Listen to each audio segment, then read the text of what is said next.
Today we're going to take a look at this M18 FUEL with 1 key, 3/4 inch high torque impact wrench with friction ring, up to 1,500 foot-pounds of nut busting torque. We're going to see what that means. The big claim is most repeatable torque setting. We need to torque a nut and bolt to 525 foot-pounds, and we need to do it 27 times.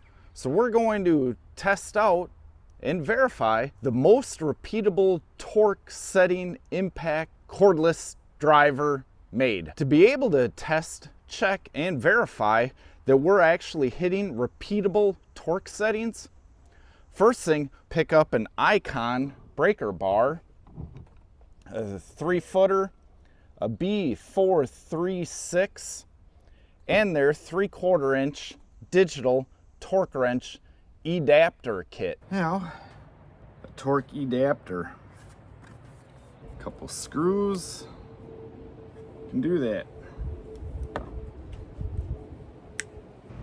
200, 203, 3. At 300,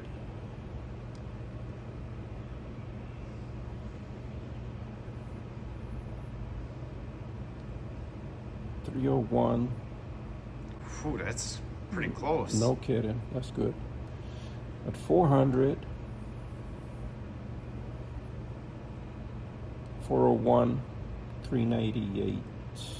That's pretty good. At 500,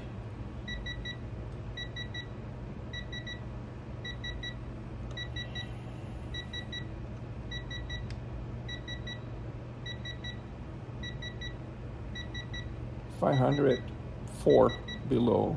Well, we got the Amazon linked M18 3/4 inch. Unbox it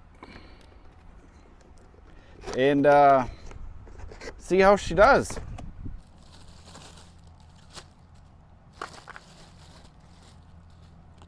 It's pretty nice. Got some weight to it.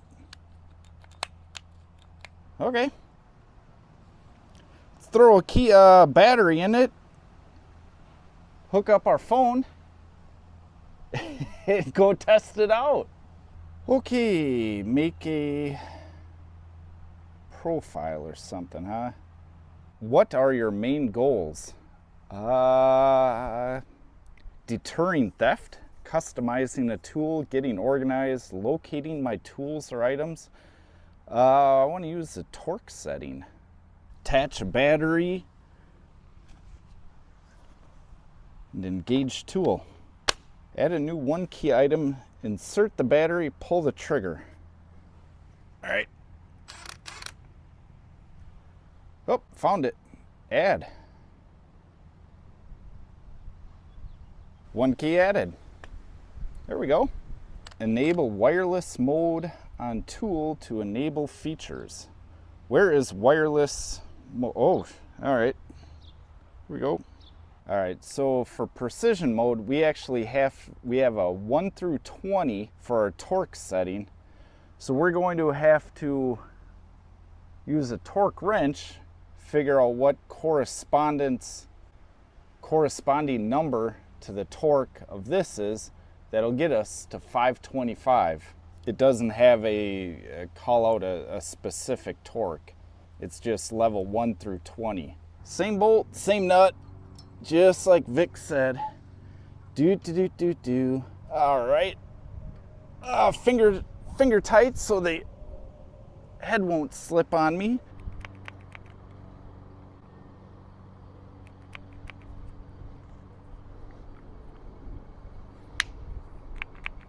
Okay.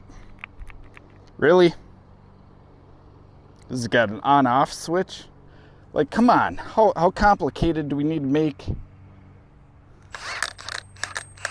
You get apparently it wants you to touch the battery indicator to turn it on. Oh, I don't know about that.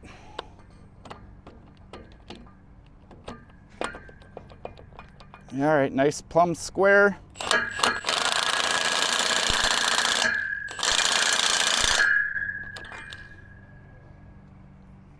It did stop automatically. So now we got to check it with a torque wrench, see if our number is correct. Yeah, I can definitely see if this impact has a built-in torque and it's pretty close. That's gonna be a time saver. Oh man. Yeah, here we go. 525 coming up. Let me get you a close-up on this gong show. All right, we got up to 462. Reset.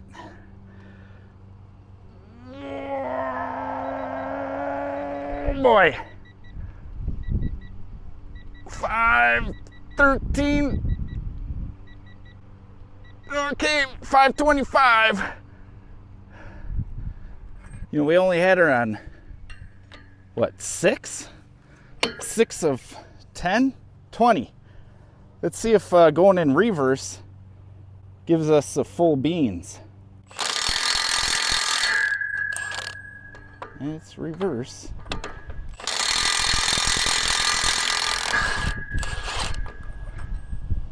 Okay. All right, I'll buy it. Changed our tool to number 10.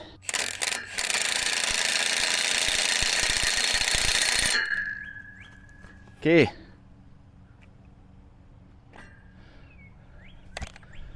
See what we got there. It's turning at 250.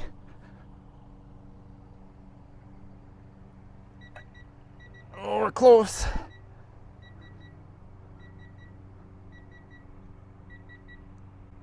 Come on. Okay. 525.